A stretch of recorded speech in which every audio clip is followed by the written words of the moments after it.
Sweet. The Rockin Volts, welcome to West Underground, the biggest, baddest podcast in the West. Thanks for coming on. Sweet. Even, Good to be here. Yeah, talking across state lines at the moment. yeah. Shaking hands across state lines, that would be illegal. Oh dear, can we play handball across the state lines, or we... I don't think so, mate, because the ball would have to quarantine for 14 days. Yeah, I know. It'd be a bit rough, wouldn't it? You'd either have to take like a truckload of balls down there to play, or you would have to, wait a couple of weeks to finish the game. Yeah. Which asks the coppers to look the other way, mate. We'll just pay them off. Yeah, I think that's the way to go. So before COVID-19, what's the Melbourne scene like down there, especially the rock scene? So I think Feb was our last gig, and we had a few gigs lined up after that. Yeah. And once the COVID thing hit, I took 2 weeks after, and we were in pre-production at that stage, weren't we, Ty? I think. Yeah.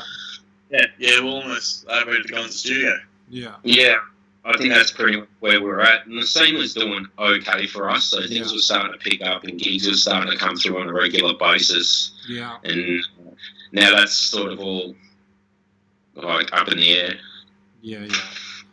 Has it been good for you guys in another way? Like, have you guys been working on songs individually, I suppose, at the moment? Yeah, we do a few ideas every now and then to each other. Yeah. We had like our core album set in stone, and every other idea was either going to just be like an individual single release, another EP, or possibly for the second album, depending on the first one goes for us, I suppose. But yeah, we still like pitching in ideas and all that, working on stuff together. Yeah, nice. Yeah, it seems like a lot of bands, even that we're talking to up here, because all our pubs you can't really play gigs at yet and stuff, and it seems like everybody's using this more as a bit of a creative period because there's not much else you can do at the moment. So yeah. Well, before we hit stage 4, we were actually talking about hitting virtual gigs from where we rehearse from. And just before we were going to do that, literally the week we were bound to start doing that was when they went back into stage. Well, they went back to stage 3, which kind of quashed what we were doing in the first place. So it went from stage 3 back to stage 2 and then up to stage 4 for me. So that kind of, screwed me up. Oh, shit. Oh. Anyway, I was saying before, our little pre-interview talk, I was saying, have you guys been to Sydney, and when are you planning to come up here? Or I'll let Tyler answer that one, I think. We were planning on it with the release of the album. There was we were hoping to go up to Sydney, maybe even Gold Coast, just do like a eastern sort of tour. A lot of shows in Melbourne. We were keen just to do like as many shows as we could, just rock Australia. And of course, the second wave hit us a lot harder than we anticipated, and crushed those hopes up for the remainder of the year, I believe. But it's still there. As soon as it's all cleared up and everything goes back to normal, we'll be coming harder than ever. Yeah. Beautiful. Absolutely. Yeah. So how many venues have you got to play in Melbourne? Are all venues open to rock music? The places that we played at Bar 1, which was a yuppie bar, I believe, an absolute hipster bar, which we blew the doors off. Yeah. I'm pretty sure I gathered at around 14 different places, and they were all very receptive of what we were doing. They all really enjoyed it. The crowds that were there really took it in, which was great, because it's kind of it's not an unknown notion. What we're doing is it's been done before, but we don't think the life's been shaken out of it yet. So we want to keep on trying to squeeze every little drop out of it that we can. Yeah, that's the way. Very nice. Mm-hmm. And have you guys ever been to Brisbane by any chance? Not as a band. Not as a band.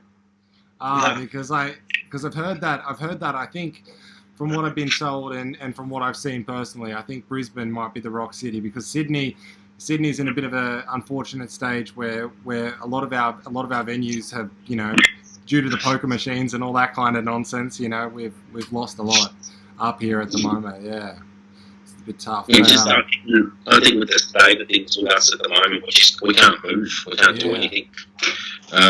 Even if we could, we haven't rehearsed in 2 months, 3 months now, wow. almost. Yeah. And can you rehearse over Skype like this in some way? the latency is pretty bad. Yeah. So like, it's not extremely bad, but it'll be real hard for us to really try to get it down properly, like song wise. Like we can do video calls and like work on material together. But in terms of all of us playing at the same time, I can just bit pushing it a bit, you know. Yeah. Yeah, I can imagine it being a really loud mess. Yeah. Yeah. So guys, what's the best experience you've had as a band so far? Sure. Best experience. I feel like the release of our EP was a pretty big deal for us. Yeah. Oh, right. We got Congratulations. to put it on Spotify and all the streaming services and have our music played Yeah. by a bunch of other people, and just be able to go on Spotify and search up our band's name and then just see it there. Yeah. That's pretty big deal for us. Yeah. No, it's good. And it's like I remember when we first recorded and Hayden's like, that's my fucking voice. Yeah. That's my voice. And I'm like, yeah. I'd only been the band singer for about a month before we recorded the EP. Yeah. Before that, I was just the bass player that was filling in on singing duties, and then we all decided that I'd step into the position of being the lead singer. And then I had all the words ready to go at the first rehearsal, but we kind of used it as an audition for myself to see how I'd go. Yeah. And when they first heard the words to our songs, they were rapped. I was rapped. I was surprised as well when I heard it all back. And I was pretty happy with the way it turned out. And I'm sure that the album won't disappoint us either, to be honest. Yeah. No, it sounds good. And so what's the funniest story that you guys have had as a band? I think the guy who was wearing the Mexican hat at the Frankston restaurant, that was hilarious. We were playing a show in Frankston. It was a little cafe bar kind of thing. You have to walk downstairs to get into it. It's very condensed. And the stage is at the front of the venue, so anyone walking in has to walk past the actual stage to go through into the bar. And there was this dude that walked in with a sombrero on and basically just sat himself like front and center right in front of me. I just couldn't help myself. Like, look at that hat, man. That hat is insane. I love it. Yeah. He was off his tits. It was hilarious. Well, it's a very bold move to wear one of those. Yeah. Remember, I went outside the venue because I got a wireless unit for that one, and there's a window from outside behind the drummer. So I went outside and I was playing through the window, like on the outside, was knocking on the window and was playing behind the drummer. Oh wow! That's funny. And another gig, I jumped off stage, did a guitar solo, went to jump back on stage, and I tripped and face planted. Oh shit! It was the Kilmore Rock Music Festival, dude. We did a little music festival in Kilmore, which is a little country town not far from here. And he jumped off the stage, and I cleared off so he could get back on. And he tried jumping between two of the fold-back monitors, and he ate shit. And surprisingly, did not miss a note. It was fantastic. I was so impressed. But I just couldn't laugh. I was trying to hold it together, but I just couldn't control myself laughing. Because I was wearing these really big shoes, so my feet cleared it, but because I wasn't used to how like big the shoes were, the rest, like the toe that I had room, like big cowboy boots, the shoes didn't clear it. Like my feet, because usually I wear Converses or something, so I know like how to jump, but the toe of the shoe did not clear it. And just bang, face. There's another one that they've got a video of us at the, I think it's the, what is it? What's that bar in South Melbourne, dude? What was that one called again? Last Chance Rock and Roll Bar.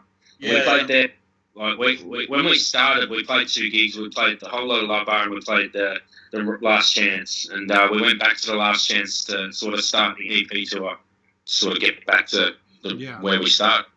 And, there's a video of me singing one of our songs, and Tyler's that close to me, the neck of his guitar is sort of cut across where my right hand is, and I like to sort of punch the air when I do this part in the song, and I punch through the neck of his guitar. we both smiling when I did it too, because we both knew that was going to come up later. Like, why'd you punch my guitar? Why are you standing so close to us? Oh, It's so funny.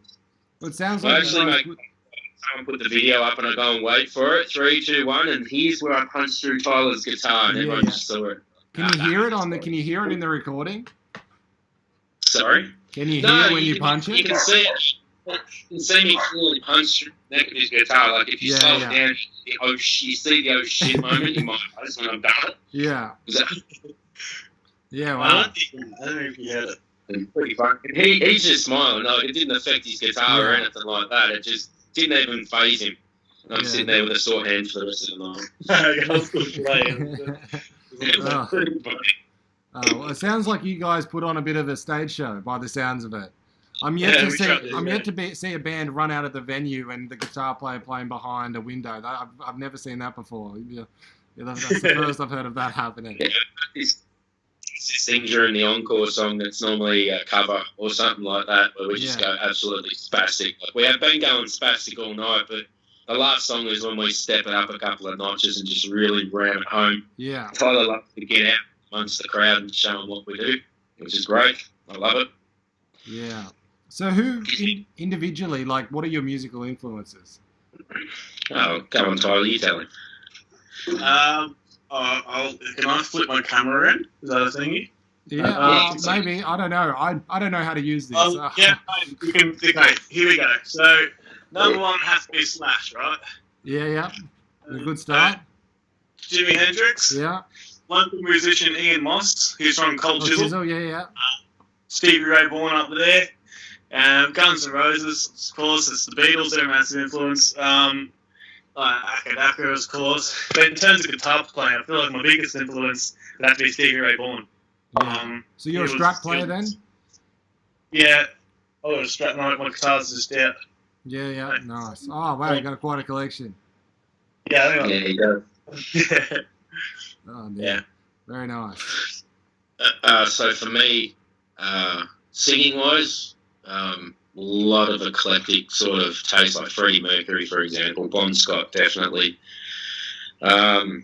That's just for singing. For bass-wise, I'd have to go Cliff Burton. That's what kind of inspired me to pick up a bass in the first place. Yeah. Started out as a guitarist, but when I heard this, what he could do with a bass, I'm like, I want to do that. I want to make that kind of noise. So I like that. And then you got Steve Harris and John Deacon from Queen, and just like holding it together. And then you go into your Cliff Williams and stuff like that. Yeah, very nice.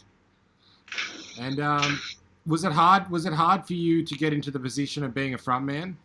Was it hard to sing in public? Like, would it come easy for you? Was it a struggle? Well, every band I'd been in up to that point, I was a singer. I was never a bassist.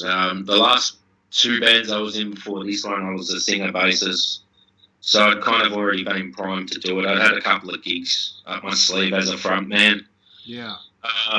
Transitioning to doing both bass and vocals actually wasn't all that difficult, to be honest. I know it sounds difficult when you say it, but when you can, I guess when you get your chops down and you know what you're playing and you feel comfortable with it, then the rest of it kind of just falls into place, which is great. Yeah, that's it. I didn't find it too difficult. It's not too daunting. I mean, I think I was very nervous for our first show because it was a fundraiser gig. We had like a 30-minute slot to show everyone what we were made of. Yeah. And we fucking killed it. Absolutely killed it. Wow. Like, better than before. Like, we had 2 singers before, and we thought we did well with those guys, but we absolutely fucking killed it with that first gig with just the 4 of us. Yeah. It's great. It was. Yeah.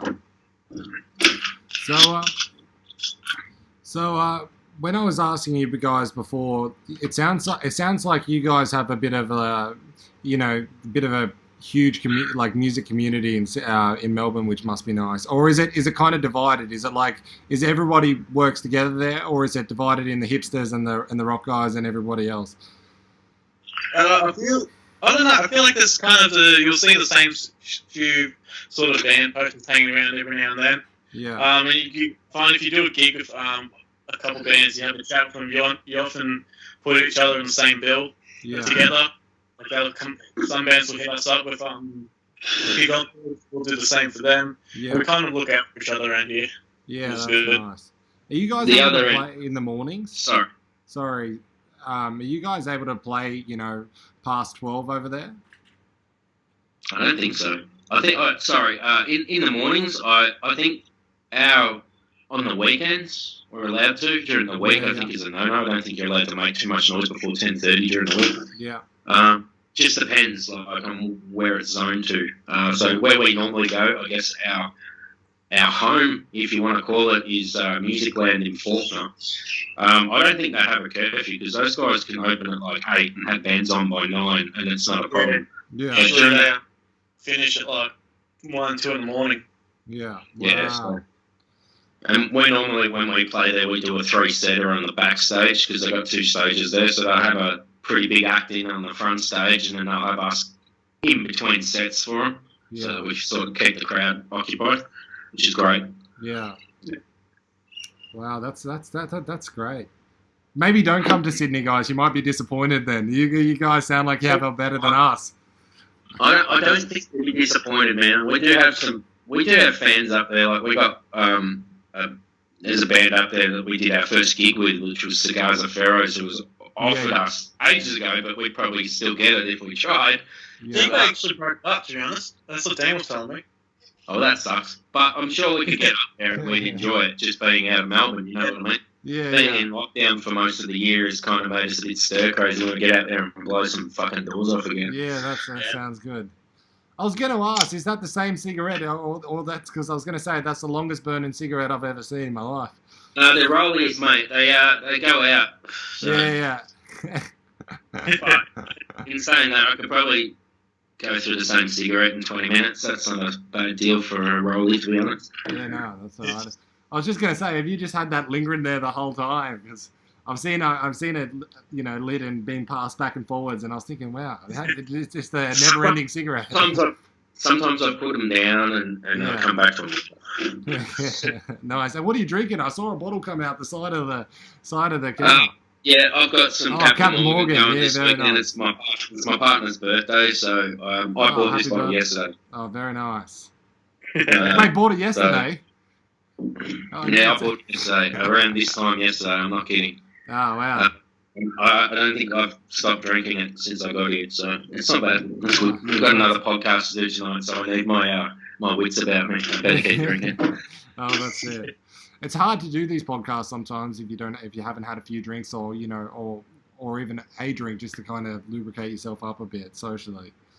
It gets me in the mood to talk. Otherwise, I kind of just sit there and I don't ask. I don't say anything. Yeah. Because he knows that's bullshit. Because I'm sober and I'm a chatterbox. So yeah. So who's the leader of your band? Who does who's I suppose the boss, so to speak? I won't say that's really a boss, but I think Dean sort of organises a lot more of the other sort of stuff, like the interviews and any other sort of business stuff. He's the drummer. He's not. I don't know. He couldn't make it work. I think he's probably working or something. Yeah. So he usually does it all. We also now got a manager, I suppose, who's going to help us book gigs. I think he's based in Brisbane as well. Yeah, no. Yeah. So he's going to, from now, it used to be Dean would contact the venues and talk to them, but now there's our new manager. He's going to do all that for us once everything goes back to normal.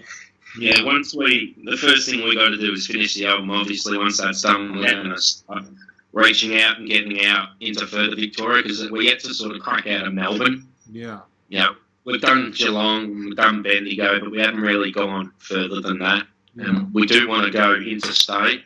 It's just a matter of when and how. We've got to figure. Yeah. Are there many venues interstate in Melbourne? Oh, sorry, in Victoria? Yeah, there's heaps, man. Yeah. So, I used to live in Bendigo. There's 3 venues in Bendigo that are pretty solid. Ballarat has a couple. Echuca has one that I know of, maybe 2. Albury Wodonga area on the border. Most border towns have a good pub you can play in, and from what I hear, the locals down there really like our sort of music because it's sort of they're up in the older age group, and we tend to find that we've got a very broad fan base with regards to, we've got people who are in their, teens coming and people who are in their 70s coming to see us, which is great. Yeah. Sort of just the way that we play and sort of some of the covers, people love our covers as well. Yeah. So getting into somewhere like Echuca where most of the population up there is, teenagers and they like their EDMs or something like that, but there's a few oldies up there that still like their rock music, which is fantastic. Yeah. Yeah.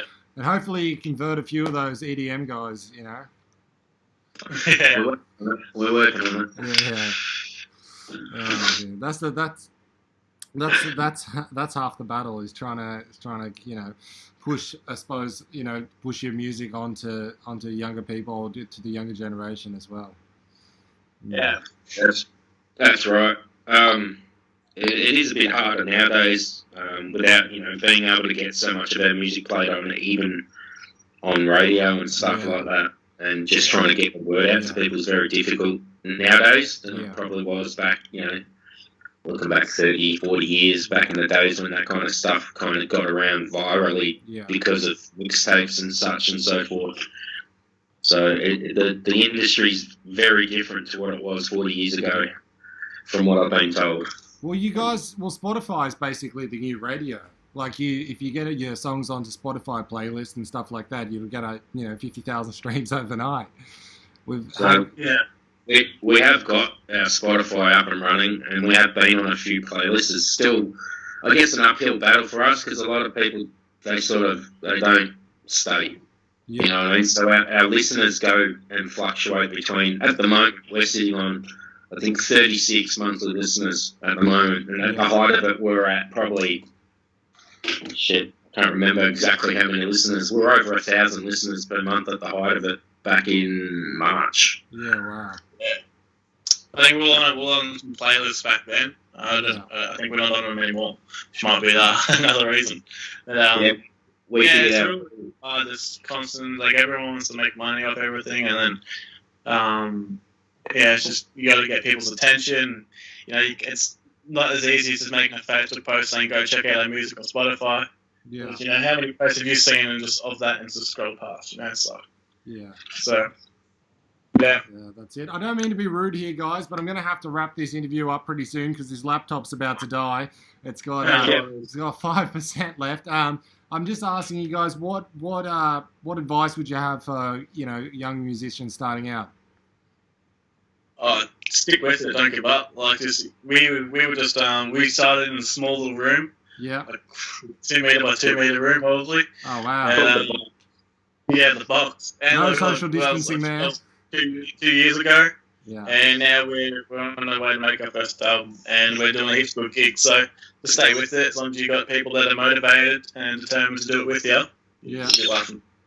Don't ever let someone tell you you're irrelevant, that your music's shit, or anything like that, because that's subjective, and honestly, it's just up to the individual, really. Yeah. For every one person you please, you're going to piss 2 people off. You may as well get used to that.